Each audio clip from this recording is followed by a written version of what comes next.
তো আমি বললামই যে আজ থেকে আমাদের মেলা শুরু হচ্ছে, নজরুল মেলা। তো এই নজরুলের জন্মজয়ন্তী উপলক্ষে মেলাটা রাখা হয়।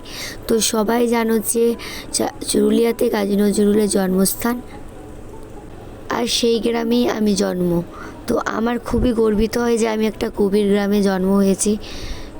তারপর দেখছি যে আমার একটা বান্ধবী পেছু দিক থেকে শুধু বকবক বকবক করছে। তারপর আমি একটা ছোট্ট মতন আমার সাবস্ক্রাইবকে দেখিয়ে দিলাম, দেখো কত কিউট। এই মেলাটার জন্য একটা বছর আমরা ওয়েট করে থাকি, সত্যি খুবই ভালো লাগছে মেলাটা হওয়ার জন্য। কারণ এত বছর যে অফ ছিল, 2-3 বছর লকডাউনের কারণে বন্ধ ছিল, তো খুবই খারাপ লাগছিল। তো এখন খুবই ভালো লাগে মেলাটা আবার শুরু হয়েছে। চলো কে দেখে না ভালে না জানে না দায়রে, দিশাহারা কেমন বোকা মনটা রে।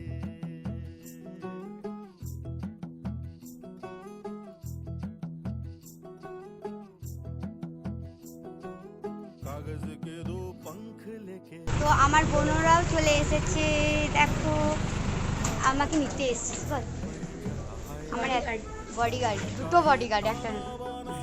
তো দেখো আমার বোনরাও চলে এসেছে মেলা দেখতে। এটা আমার ছোট্ট বোন, আমার মেয়ের যে বোন, কিন্তু বড় আমার। আজকে এখানে প্রোগ্রাম হচ্ছে আর আমি ডিউটি পেয়েছি ভলেন্টিয়ারের, তো জীবনটা আমার ল্যাল হয়ে যাবে।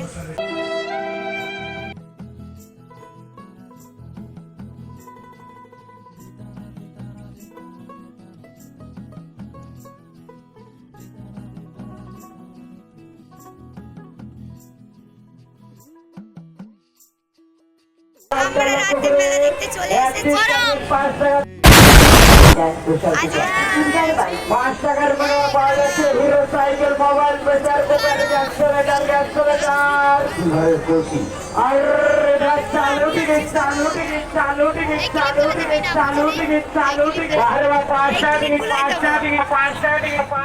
चंदन सा मठ पे सजाए रे, जुबा पे जो मोह माया नमक लगाए रे, के देखे ना भाले ना जाने ना दाए रे, दिशाहारा केमन बोका মনটা রে।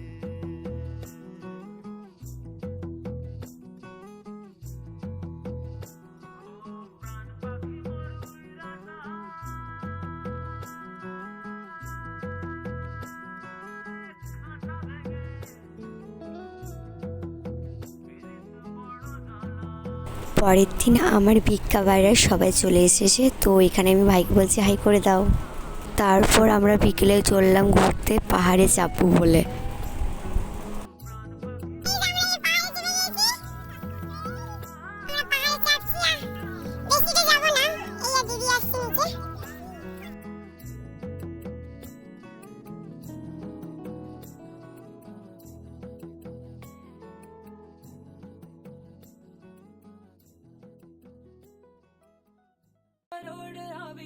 खुशियों संगे लावी हर खाए हयू हाय हाय आशानी किरणों बिखराए उमंग भी छलका है मन हड़वे थी गुनगुनाए हाय हाय हाय हाय।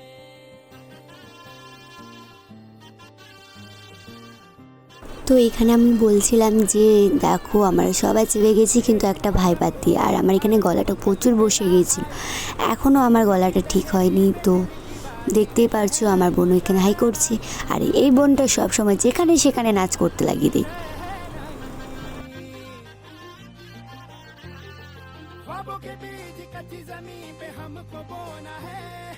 आशा के मोती सांसों की माला हमें पिरोना है, अपना बोझ मिल के साथ ही हमको ढोना है।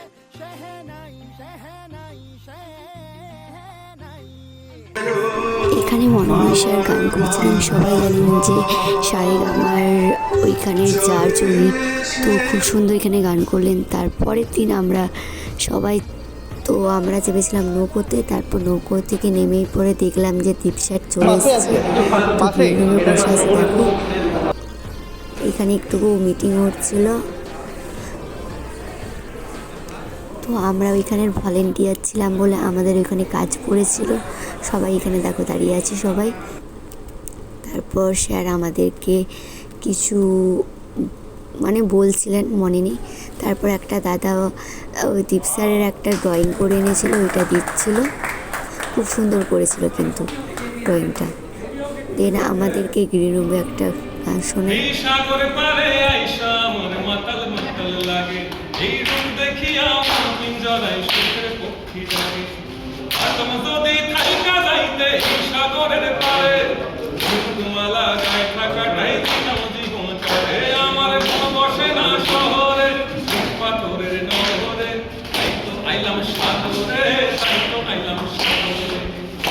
নমস্কার, আমি দীপ চ্যাটার্জি। এই মুহূর্তে আমি আছি সবুজ সংঘের সব গায়ক, গায়িকা এবং সংস্কৃতি মনস্ক ব্যক্তিদের সঙ্গে। সবুজ সংঘ তারা আবৃত্তি নিয়ে কাজ করে, গান নিয়ে কাজ করে এবং সারা বছর ধরে বিভিন্ন সামাজিক এবং সাংস্কৃতিক কাজ নিয়ে তারা এগিয়ে চলেছে। অনেকেই রয়েছেন। এই মুহূর্তে চুরুলিয়ায় এসেছি অনুষ্ঠান করতে ওদেরই তত্ত্বাবধানে। সবাই ওদেরকে সাপোর্ট করুন, ওদের গান শুনুন। ওরাই আমাদের ফেসবুক পেজটা লাইক করুন। ওরাই কিন্তু আমাদের সংস্কৃতি এই অঞ্চলে বয়ে নিয়ে বেড়াচ্ছে। ওদের জন্য আমার তরফ থেকে এবং আমার দল মাতানের তরফ থেকে অল দ্য বেস্ট। তারপর প্রোগ্রাম স্টার্ট হয়ে গিয়েছিল। তো আমরা খুবই এনজয় করেছি। আর তোমরাও এই ভিডিওটা দেখে এনজয় করো, শেষ পর্যন্ত ভিডিওটা দেখো কন্টিনিউ।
কিছু ফটো নিয়ে এই ব্লগটা শেষ করলাম। আর ভালো লেগে থাকে লাইক কমেন্ট করে দিও, আর নতুন থাকলে সাবস্ক্রাইব করে দিও।